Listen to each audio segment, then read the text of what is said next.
E as árvores somos nós. O quê? Árvores somos nós. As árvores somos nós. As árvores somos nós. O podcast do Greenpeace Brasil. Olá a todos e todas, este é As Árvores Somos Nós, o podcast do Greenpeace Brasil.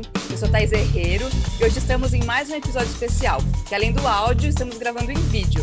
Então, se você quiser assistir a gente, corre lá no YouTube do Greenpeace Brasil para assistir. E para puxar essa conversa de hoje, está aqui a Camila Doreto. Camila, você nunca esteve com a gente na gravação, então, por favor, se apresente. Eu sou Camila Doreto, da equipe de comunicação do Greenpeace. Eu sou produtora do podcast, estou sempre pelos bastidores aí, entrando em contato com os entrevistados, né? E ainda mais nesse tempo agora de pandemia, que a gente está cada um de um lugar diferente, então fico pedindo os áudios. E acho que é legal a gente falar de onde a gente está, né? Verdade. Eu estou de São Bento do Sapucaí, interior de São Paulo. Muito bem. E bom, aí tem mais gente aí. Eu estou de São Paulo. Diga. Como sempre, do meu quarto, gravando podcast desde o começo do ano em home office. Hoje a gente vai falar sobre eleições e sobre cidadania, já que daqui a alguns dias a gente vai até as urnas votar em prefeitos e vereadores. Essa conversa também está acontecendo porque o Greenpeace Brasil quer contribuir para o debate democrático e sobre a importância da nossa ação política, que inclui o voto, mas que pode ir muito além dele. A gente quer falar sobre o valor da participação cidadã de todos nós em nossas comunidades e nossas cidades. Tudo isso para construir o mundo que queremos, um mundo mais justo, mais diverso e em equilíbrio com o meio ambiente. Bom, e é isso aí, a gente não vai falar só da importância do voto, né, mas também o significado dele, né? Porque já que o voto é obrigatório, seria importante que a gente tivesse mais tempo para estudar os planos de governo, né, para entender a história dos candidatos, o que cada um está propondo e se aprofundar mesmo no tema. E as eleições municipais são o momento em que a gente vota em quem vai atuar no dia a dia da nossa cidade, do nosso bairro, e a gente precisa entender o valor dessa escolha, né, o tamanho que é fazer essa escolha. E assim como acompanhar os nossos políticos, o que eles estão fazendo, a gente também deve cobrá-los e influenciá-los, né, no pós-eleição. Isso aí. Bom, então a gente vai apresentar aqui os nossos convidados. Está aqui com a gente o Vinícius Zunino, que é do Politize. Bem-vindo, Vinícius. Por favor, se apresente, fala de você, fala onde você está. E também a gente queria perguntar, para começar aqui a nossa conversa, fala para a gente, sem dar pistas, né, do seu candidato ou candidata, no que você está de olho nessas eleições municipais. Legal, Thaís. Legal, Camila. Primeiramente, obrigado aí pelo convite, pessoal. Obrigado aí, Greenpeace, também pela oportunidade. Bom, eu estou falando daqui de Florianópolis, Santa Catarina, no sul do país. Está um calor sensacional aqui, mas vai dar tudo certo, né? E estamos só de olho aqui, acompanhando também as eleições no nosso estado. A gente acabou de passar também, está passando por um processo de impeachment de governador aqui no nosso estado, então a política, assim, está bombando na nossa rotina aqui, né? E assim como em Manaus, né, o Isa, que está ocorrendo o mesmo processo, então a política no Brasil, a gente pode dizer que depois de 2013 ela começou a ter fortes emoções, como se não tivesse antes, né? Mas está no nosso dia a dia, né? E aí, respondendo um pouco da pergunta das eleições, né? Eu não sou natural de Florianópolis, eu sou natural de São João Batista. São João Batista é uma cidade com 40 mil habitantes, então cidade pequena, e a galera que é de cidade pequena que está ouvindo a gente sabe como que é política em época de eleição municipal, né? Então, assim, eu ainda não tenho candidato, não sei em quem eu vou votar, eu estou só de olho para ver a pessoa que vai trazer propostas que façam mais sentido para o que eu analiso, que é prioridade para a cidade de São João Batista agora, né? Eu voto lá, inclusive. E também estou de olho para ver se não tem vereador prometendo coisa que é do prefeito, ou prefeito prometendo coisa que é de governador do estado, enfim. Então, ainda estou no processo para saber em quem vou votar, mas é nisso que eu tô mais antenado aí para que a gente, para que eu consiga pelo menos fazer o meu papel bem feito, né? Legal. Vinícius, quer falar rapidinho o que você faz no Politize e o que é o Politize? Legal. Bom, pessoal, então o Politize ele foi fundado em 1º de julho de 2015, né? Muito com a ideia de ser um portal, né? De ser um local em que qualquer cidadão pudesse aí acessar conteúdo de política de uma maneira descomplicada, de uma maneira mais fácil de ser entendida, ou seja, a gente entende o Politize como uma plataforma aí que busca democratizar o acesso à educação política, né? E aí, a partir de 2018 também, a gente começou o nosso trabalho presencial, né, com os nossos voluntários, por meio do programa Embaixadores Politize. Então, eu entrei no Politize em 2018, na gestão do programa Embaixadores Politize. E aí, a partir de 2019, a gente começou a inserir uma nova etapa no programa, que foi o desenvolvimento das embaixadas Politize, né? Então, é o núcleo local do Politize. Eu sei que o Greenpeace também tem núcleos locais. É como se fossem os núcleos locais do Greenpeace, só que do Politize. A gente está aí presente em 25 cidades atualmente, né, no ano 2020. Estamos aí com 25 embaixadas, com 66 voluntários que gerem esses núcleos localmente. E as embaixadas desenvolvem uma formação, uma jornada de formação de lideranças cidadãs de 13 encontros, em que a gente passa por todas as competências que a gente entende que uma liderança cidadã, e a gente entende aqui como liderança cidadã não apenas a pessoa que está se candidatando ou que é líder comunitário, assim, mas o cidadão, a cidadã que está de olho na Câmara de Vereadores, que está de olho no que né, os mandatários estão prometendo, está de olho na política local, está participando de audiência pública, enfim, está fazendo seu papel como cidadão, né? E aí as embaixadas desenvolvem essa jornada aí para que a gente possa ir, em um momento, a gente espera que não seja muito longínquo, de fato tornar a nossa democracia, né, a democracia do nosso país, uma democracia de fato plena, né? Bom, inclusive esse ano o Greenpeace e o Politize fizeram uma parceria, acho que é legal falar.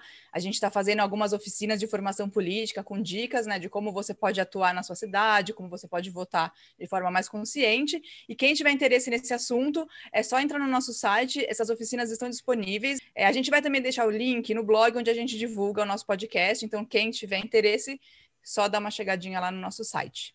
Isso aí. E está aqui com a gente também a Isabela Borges de Vasconcelos, que fez uma campanha na cidade onde ela mora, que é Manaus, para pressionar governantes a votarem um projeto de lei que trata sobre alimentação, e ao longo do nosso podcast ela vai contar um pouco mais de como foi essa ação. E aí eu vou começar a conversa com a Isabela também, pedindo para ela contar para a gente aí no que você está de olho, Isabela, nessas eleições agora. Oi, estou um pouco tímida, mas vamos lá. Obrigada pelo convite, né? Eu fiquei muito honrada e nervosa, me achando muito chique de estar participando. Como o Vini falou, uma coisa que é muito importante a gente ficar de olho é ver quem está prometendo o que de fato é de sua competência. E aí a gente vai dar uma olhada ao redor do Brasil, em todos os cantos tem vereador prometendo o que é competência de prefeito. Isso é uma das coisas mais básicas da gente entender que aquele candidato não deu uma lida na Constituição para saber o que ele tem que fazer. E ele não está sendo honesto, né? E acho que esse é o primeiro ponto. E em segundo ponto, uma coisa que eu sempre fico de olho é buscando mulheres enquanto candidatas, que aqui para as meninas a gente entende que não dá para fazer uma política pública que abrace a sociedade, que acolha a sociedade, se ela não está abraçando mulheres e mães, principalmente, né? Porque as crianças estão aí, vão crescer e vão ser os políticos e o que tiver que vir a ser. E se a gente não tiver como dar esse suporte, a gente não tem como construir uma sociedade melhor. E então, para mim, o que mais pesa nesse momento é entender quais as políticas que minimamente sabem quais são suas competências e mulheres candidatas, que daí a gente tem uma sociedade um pouco menos desigual. Por enquanto, é isso que eu estou de olho. Muito bom, super importante. Eu também estou de olho em mulheres, confesso aqui que isso é bem importante. Vinícius, vamos então começar a falar um pouco mais sobre essa história das eleições que estão chegando. Fala para a gente o que a gente deve olhar e onde a gente pode pesquisar informações para escolher um candidato. A gente está falando de ficar de olho no candidato, mas como fazer isso, né? Onde a gente pode ver proposta, o que a gente tem que olhar na hora de escolher o nosso voto para fazer um voto que vale a pena, né? Que seja consciente, que tenha a ver com o que a gente acredita. Legal, Thaís. Eu acho que a primeira dica que eu dou aí para quem tá ouvindo a gente é não se ater ao ano de eleição, né? A gente acha que política é ir de 2 em 2 anos na urna, apertar uns botõezinhos lá e o verdinho, que a gente sabe que daí vai computar o voto e deu, né? Mas, na verdade, a política é um processo, né? E a gente gosta de trazer aqui no Politize que né, o nosso país é cheio de problemas públicos, de problemas complexos em si, e as formas, as propostas dos governantes nada mais é do que caminhos que a gente adota para tentar resolver esses problemas, aí deixar a nossa vida, enfim, um pouco melhor, né? Por isso que eu provoco aqui antes, para entender se os caminhos que cada candidata propôs quando foi eleito, enfim, e tentou colocar em prática, se de fato foram efetivos, se está olhando com, né, está buscando dados aí que estão embasando os caminhos que está propondo agora novamente. Então, eu acho que antes de a gente olhar o presente, olhar 2020, tem que olhar os 4 anos anteriores, né? E também os 2 anos anteriores, né? A política tem esses ciclos, assim. Então, acho que antes de a gente ir atrás de informações, ver as propostas, enfim, vamos entender como é que foi esse processo, né? Esses 4 anos aí, em que a gente elegeu pessoas que a gente depositou a nossa confiança para gerir a nossa cidade, né? Então, essa é a primeira dica que eu dou. E aí eu acho que depois, quando a gente, né, entendemos o processo político, entendemos como é que estava a política na nossa cidade, né? Qual era a diretriz que o prefeito atuou, como que era a dinâmica na Câmara de Vereadores, porque é algo que a gente esquece também, né? Às vezes o prefeito ou a prefeita pode não ter feito nada, mas também não tinha a maioria da Câmara, ou, enfim, tem vários pontos para a gente analisar nesse sentido para fazer a avaliação de um prefeito, de um mandato, né? E aí depois, o primeiro ponto que eu sugiro, né? Acessar o site aí do TSE, em que tem a plataforma em que a gente consegue acessar todos os candidatos e candidatas a vereadores e a prefeitura também de todas as cidades do país. Primeiro ponto, ver se a candidatura foi deferida ou indeferida. Então, né, a gente tem aí o aspecto da lei da ficha limpa que veta ou não candidatos que foram condenados em segunda instância. Ver também as propostas dos candidatos a cargos majoritários, né, no caso a prefeitura.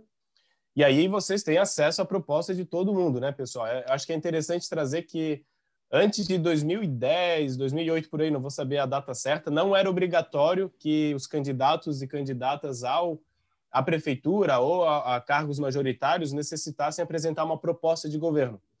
Isso é algo recente, assim, que foi posto como obrigatório, e isso é muito bacana, né? Porque a gente sabe o que a pessoa espera, ou sabe como que foi o trabalho de preparação da pessoa para esse cargo, né? Então, é fundamental ler, é fundamental entender e comparar, assim, né, com o que eu acredito que é importante para a cidade, ver se o candidato ou a candidata está propondo algo nessa linha, né? Então, essa é a primeira dica que eu trago aí, e para que cada um possa saber por onde começar, né? Depois, eu acho que cabe algumas reflexões mais bacanas, assim, né? Então, o primeiro ponto é se conhecer bem, saber, né, qual é o seu posicionamento ideológico, ter uma pegada, às vezes, mais progressista, mais conservadora, uma pegada mais à direita, mais à esquerda, enfim. Também depois entender, né, o cargo qual você vai votar, né? É um cargo majoritário? É um cargo para o legislativo? E aí eu estou falando aqui vários nomes, mas quando eu falo cargo majoritário, eu estou falando de prefeito, né? Depois a gente pode explicar um pouco como cada um é eleito, né? Mas cargo majoritário é cargo do executivo, né? E que é eleito pelo voto majoritário, no caso, né? Então é o caso das eleições municipais dos prefeitos. E também analisar o legislativo, saber quais são suas competências, que é o caso dos vereadores, né? E aí, depois, com isso, analisar o que cada um está prometendo, né? Se o que está prometendo não é competência de prefeito, no caso de vereador, ou se o prefeito está prometendo algo que só o presidente da República pode fazer, né? Então, a gente traz essas provocações e depois tem algumas outras plataformas que podem ajudar nisso também, né? Uma delas é o próprio Politize, para entender a política como um todo. Então, acessa lá politize.com.br, que a gente tem vários conteúdos para auxiliar as pessoas a compreender como votar, o que pode esperar de um vereador, de um prefeito, enfim.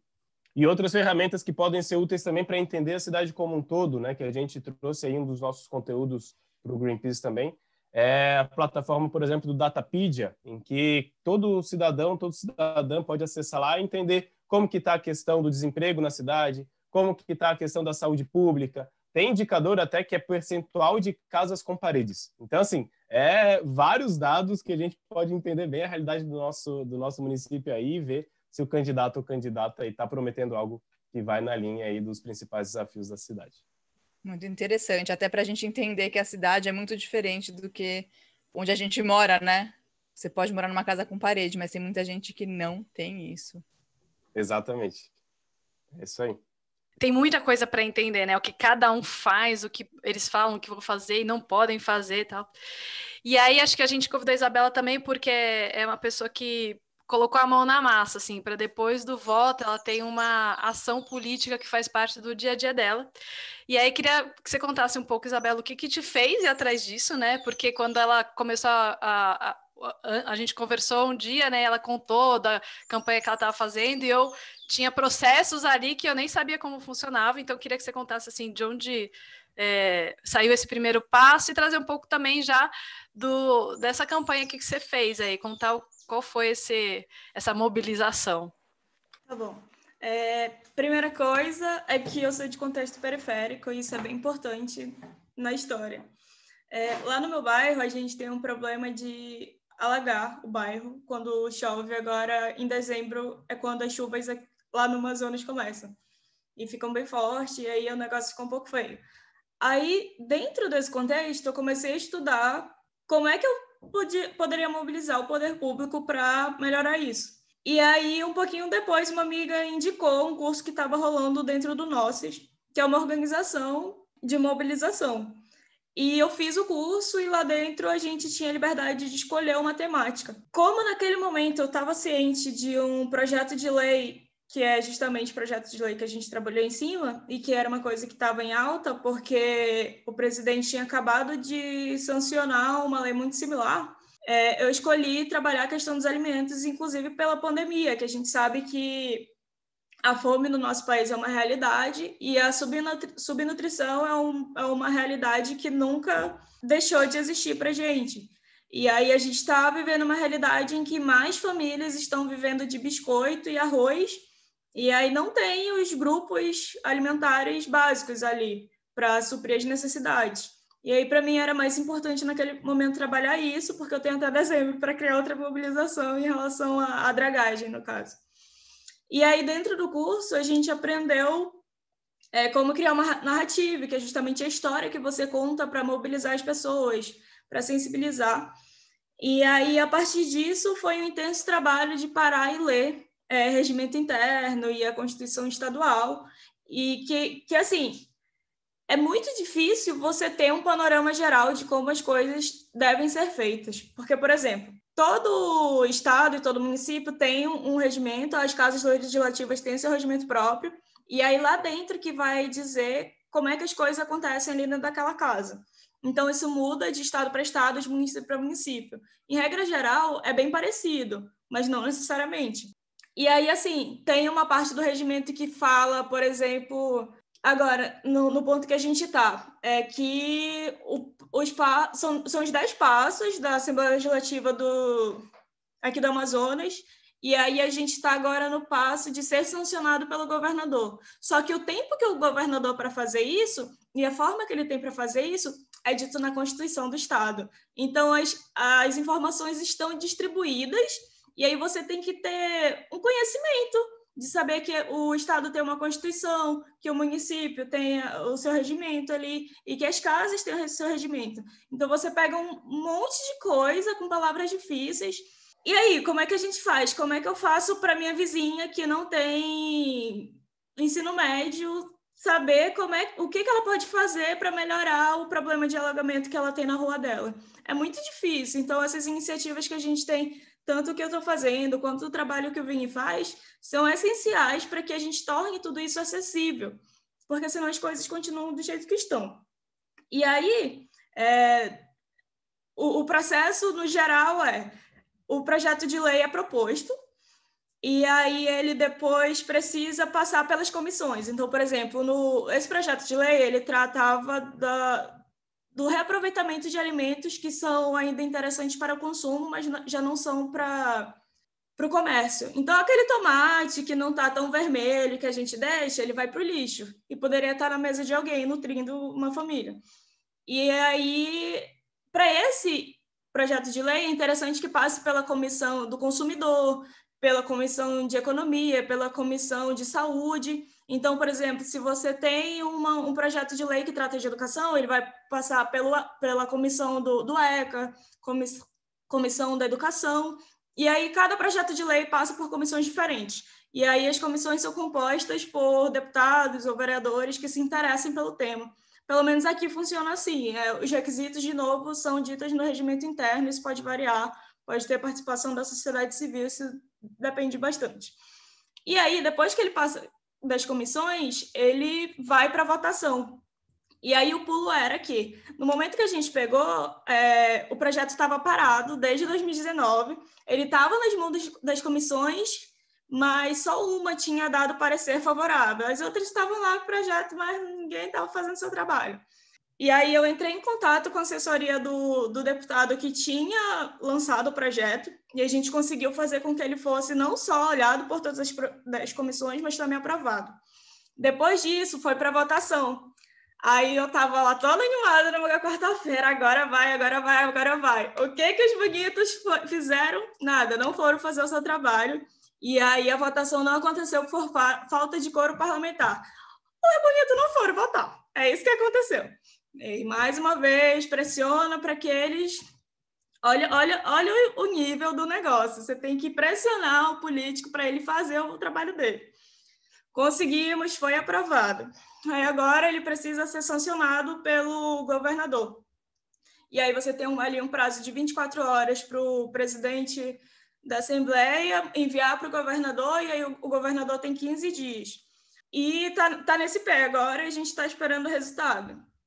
Mas, assim, acessar essas informações é uma coisa difícil, e depois que você acessa, entender o que está sendo dito ali é difícil. Que você tem um monte de palavra que você nunca viu na vida, e aí uma coisa que a Cami falou, eu acho que é bem importante reforçar, é que não é justo da nossa parte a gente cobrar e dizer que, nossa, o povo brasileiro não tem interesse, não faz nada. Gente, o negócio é feito para a gente não entender mesmo, que é muito mais interessante. É muito mais fácil você se manter ali no poder de uma coisa que as pessoas não entendem e não sabem como reivindicar. Para isso que a gente está aqui. E acho que é legal saber também como porque você fez esse processo todo, mas como é que você conseguiu mobilizar pessoas para exercer essa pressão, né? Dentro do curso, a gente tem uma parte que é justamente a de comunicação, que a gente entende como é que a gente acessa as pessoas. Dentro do curso do Nossas, eles oferecem um aparato, dependendo da mobilização, eles usam já uma quantidade de e-mails que eles têm de acordo com algumas mobilizações. Então, por exemplo, essas pessoas aqui se interessam por educação. Então, quando tem uma mobilização, eles acionam. Na minha, não tinha. Então, a mobilização que eu fiz foi toda assim, divulgando no Instagram, divulgando no WhatsApp, manda mensagem para Camila, olha isso, que legal! E desse jeito, entendeu? Então, assim, acho que para mim foi interessante essa experiência de não ter esse suporte deles nesse ponto de usar os e-mails que eles já tinham, porque na próxima eu não vou ter eles, né? Então é interessante que eu tenha já tido essa experiência. Então, assim, gente, é botar a cara na rede social, é sair enchendo o saco de amigo mesmo, dizendo, divulga isso aí, menina, tu quer que as pessoas continuem sem esses alimentos? É apelar para emocional mesmo, não tem jeito, a gente tem que tocar naquilo que a gente sente, né? Que é humano, que é o que a gente é. E tem que usar mesmo, porque os políticos, na hora de fazer as besteiras, eles usam justamente isso, né? Na hora de fazer o bem, a gente tá livre para usar também. É assim. Muito bom, exatamente. Aí, nesse caso, ainda que é um tema tão importante, a gente está falando de alimentação, né, de comida que vai para o lixo, e a gente sabe que desperdício de alimentos no mundo é um problema super sério, né? Eu não sei agora exatamente quanto % da comida que se produz vai para o lixo, mas é muita coisa. E é comida que podia alimentar muita gente. Então, basicamente, por que você vai ser contra, né? Porque alguém se oporia a uma lei dessas? Parabéns, Isabela, por ter puxado isso. Obrigada. No e-mail, para você ter noção, a primeira frase era: deputado, você é a favor da fome? Assim, ele não vai dizer que é, sabe? Muito bom, muito bom. Não, parabéns. Eu acho que essas formas de engajar e de trabalhar com a emoção é o que talvez torne a política mais interessante, né? Inclusive, no site do Politize, Vinícius, eu estava vendo tem um dado de uma pesquisa que fala que 90% dos brasileiros acredita que o país é governado em benefício de um pequeno grupo de pessoas. Essa pesquisa é de 2018, então ela é recente, né? Esse é o pior resultado da América Latina. A gente está, então, as pessoas estão descrentes com a política. Como é que a gente pode mudar um pouco essa noção, sabe? Como é que a gente pode trazer a política para um assunto tão rico e tão próximo que é a fome, né? Como é que as pessoas podem mudar um pouco? Nossa, meu microfone balançou aqui, desculpa. Enfim, é isso. Legal, Thaís. E já complementando até um pouco a fala da Isa, né? O relato dela me inspira muito, né? Porque eu acho que, no fim, é esse o papel, é esse o objetivo que, né, o Nossas, o Politize e o Greenpeace, a gente quer, assim, né? Que as pessoas entendam seus problemas como os problemas da sua comunidade. Cara, tu pisou na rua, tu tá fazendo política, né? Tu tá respirando, tu tá fazendo política. Tu tá se alimentando, tu tá fazendo política, né? Por mais longe ou estranho que isso possa parecer, mas o fato de você estar fazendo X acarretou na discussão de N pontos, né, na história que fez com que um parlamento discutisse uma lei que regulamentasse uma parada, né, uma questão específica, né? Então, eu acho que é primeiro a gente entender como parte da política, né? E não a política ser lá o Congresso, Brasília, prefeito, enfim, e a gente não é política, né? E aí eu acho também que esse processo, né, Thaís, de a gente ter essa aversão à política por boa parte da população brasileira, ou essa descrença na democracia, ou acreditar que não há um governo em prol da população como um todo, isso não vem de agora, né? É interessante trazer, né, que das 82 ou 87 democracias do mundo, apenas 7 não possuem educação política na escola, e o Brasil é uma delas. Então, se a gente analisa desde a nossa formação, a gente não foi preparado para exercer o nosso papel político, de fato, né? Aí, né, quem tem, sei lá, mais de 30 anos, mais de 40 anos, aí pode lembrar que até na época do regime militar tinha a educação moral e cívica e também a USPB, que era chamada, né, Organização Social Política Brasileira, né? Enfim, aí o que acontece, né? Tem vários poréns, a forma que era feita essa educação política naquela época tirou-se com a redemocratização, mas a gente não colocou nada no lugar. Então acabou vindo um vácuo histórico assim dessa formação da nossa população e que no fim foi acarretar em 2013, né? E aí, por mais que a gente seja a favor ou contra o que aconteceu em 2013, eu acho que 2013 fez a política entrar no papo das pessoas, né? Então, hoje tu vai numa mesa de bar, o que a galera está discutindo? Política. Antes a gente não conseguia ver isso. Só que não de uma forma qualificada, né? Então a gente via isso muito na própria manifestação de 2013, gente cobrando do governador, coisa que era papel do prefeito, ou gente cobrando do presidente, coisa que era papel do vereador. Então, uma bagunça, né? Uma desinformação que não é culpa das pessoas, é culpa de todo um sistema, né? Então, eu acho que tem esses dois fatores que acabam influenciando para que a gente não tenha um olhar, não traga mais a responsabilidade para si de buscar resolver esses problemas públicos que tanto nos incomoda, né? E está mais antenada em ritos da nossa democracia que muitas vezes a gente olha e nem dá importância. Por exemplo, a decisão do presidente ou da presidenta da Assembleia Legislativa dos nossos estados, ou a votação do presidente do Senado, do Congresso. E aí, enquanto a Isa estava falando, isso é um rito fundamental, porque o deputado ou a deputada que vai ser eleita para ser, por exemplo, presidente da casa, é essa pessoa que vai definir a pauta do dia, é essa pessoa que vai priorizar os projetos de lei que vão ser votados, e é um rito que a gente não dá a menor importância, né? Então, essas pequenas coisinhas, se a gente tivesse um pouquinho mais ligado, mais ligada, pode ter certeza que a gente teria pessoas que eventualmente poderia priorizar aí as nossas pautas, né? E pôr em discussão os problemas que realmente importam aí para a vida das pessoas, para a nossa vida, né? Posso dar uma complementada no que o Vini falou? Claro. Ele tocou na questão do presidente aí, das casas legislativas, e tem um ponto bem importante. Aqui no regimento da Casa aqui de Manaus, por exemplo, a sociedade civil tem como acessar para falar de alguma coisa durante 30 minutos na quarta-feira. E aí, para isso, você precisa fazer o requerimento e dizer a sua motivação para ninguém chegar lá e falar asneira, né? Mas quem aceita ou não isso é justamente o presidente. Então, a sociedade civil tem esse acesso de ir lá e falar sobre educação, saúde, o que for, a partir da decisão dele. Então, assim, é mais um ponto em que a gente tem esse acesso, né, de fazer ou não. E detalhe, isso não é em todos os municípios que tem, porque isso, de novo, é dentro do regimento interno que é decidido. E em Manaus a gente, felizmente, tem. E aí, até isso, né? Se não tiver na sua cidade, como é que você faz para que você tenha esse espaço? Então, tudo isso a gente sabe a partir desse documento, que é difícil de acessar, é difícil de ler. Enfim, todo um projetão e é isso que a gente tem.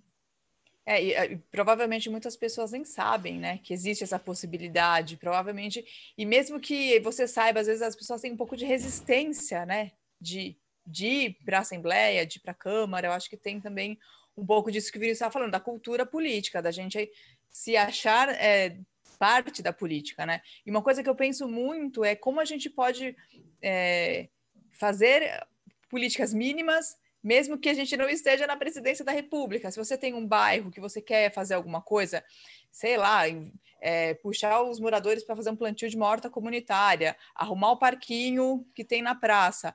Tem muitas coisas que dá para você fazer, e também é política, né? O espaço público, quando você está nele, você já está fazendo política. Vocês têm alguma história, dica, enfim, para comentar sobre essa atuação que parece tão pequena, mas que, na verdade, é super importante também? Eu acho muito legal essas iniciativas um pouco maiores que tem pelo Politize, pelo Mapa Educação, que eu participo e estou lançando um curso, que eu vou falar um pouquinho dele também, pelo Nossas, mas eu tenho uma realidade muito de mobilização, tipo, de mim, que eu na época não sabia que era, né?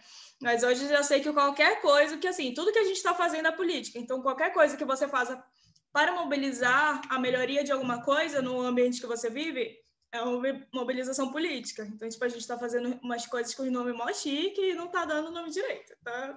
Começar a dar. Dentro do mapa, pensando nessa questão de educação política, que a gente tem de forma muito precária, eu estou lançando um curso que começa hoje, justamente para dar esse pontapé inicial, fazer uma ambientalização com a política. Então, por exemplo, hoje o que eu vou falar é justamente que tudo é política. Então, dá um panorama de mostrar que tudo que a gente faz, o horário que a gente tem de trabalho, o horário que a gente tem para almoço no trabalho, o que a gente come de café da manhã. Então, assim, tudo, de fato, está relacionado à política. E aí, no segundo dia, a gente vai falar um pouco sobre como foi o processo de colonização, o processo de embranquecimento e como que isso reverbera para a visão que a gente tem, o contato que a gente tem com a política. No terceiro dia, a gente vai falar um pouco sobre as casas legislativas, os 3 poderes, entender mais ou menos quem é que faz o quê. E no quarto dia, a gente vai falar um pouco sobre a atuação da sociedade civil para além das casas. Então, não necessariamente atreladas políticas, não necessariamente as mobilizações, para mobilizar esses agentes públicos. E aí, da minha vivência mesmo, acho que tem uns 2 meses, que um belo dia eu estava pensando que, poxa, boa parte das crianças aqui do bairro tem dificuldade com leitura. E aí eu peguei um livro na minha casa e fui na casa de uma amiga que eu sabia que tinha uma menina de 6, 7 anos e pedi para ela me dizer com quem que ela brincava. E aí a gente saiu catando criança na rua, fez uma rodinha e começou um clube de leitura. Agora a gente tem um clube de leitura no meu bairro. Por sorte, umas semanas depois eu fui convidada para trabalhar numa ONG ano que vem, que é no meu bairro, e eu participei dessa ONG quando eu tinha 5 anos de idade. Tipo, eu participei das atividades que rolavam. E agora eu vou decidir o que vai ser feito na ONG. E aí lá tem um espaço, e dentro desse espaço já tem abertura para levar o clube de leitura para lá. Então, assim, às vezes a gente tem coisas dentro do nosso bairro que a gente não sabe. Eu não sabia que ainda era uma ONG. E na época que eu participava, eu não sabia o que era uma ONG. Então, as coisas acabam ficando muito desconexas, né? E, às vezes, a gente tem esses espaços. Tem espaço de igreja, que normalmente a gente consegue acessar. Tem espaço de escola, que hoje em dia é um pouco mais burocrático, mas dependendo do diretor, ele é mais maleável com isso. E aí você consegue desenvolver um projeto, você consegue reunir crianças para falar sobre algum assunto, mulheres, homens, famílias, o que você quiser fazer, é só chamar as pessoas assim, levar, e você já está fazendo uma mobilização social. Acho que o legal é a gente procurar essas organizações que já existem, como Politize, como Mapa, como Nossas, e se associar a eles, fazer trabalho voluntário, e atuar na sociedade, mas entender que a gente também pode criar o nosso próprio projeto social. Então, por exemplo, eu passei uma boa parte da minha vida participando de projetos voluntários. E aí chegou um momento que eu achava os projetos legais que eu estava participando, mas eu queria um projeto mais completo, assim. E aí eu fui lá e fiz um projeto e comecei um projeto de inteligência emocional numa escola de periferia de Zona Vermelha de Manaus. E aí acho que o recado que eu queria deixar é legal se voluntariar, é legal se associar, mas você também pode juntar uns amigos ou ir você mesmo e mudar o seu mundo ali, né? O seu espaço de convivência. E você já está fazendo uma grande coisa.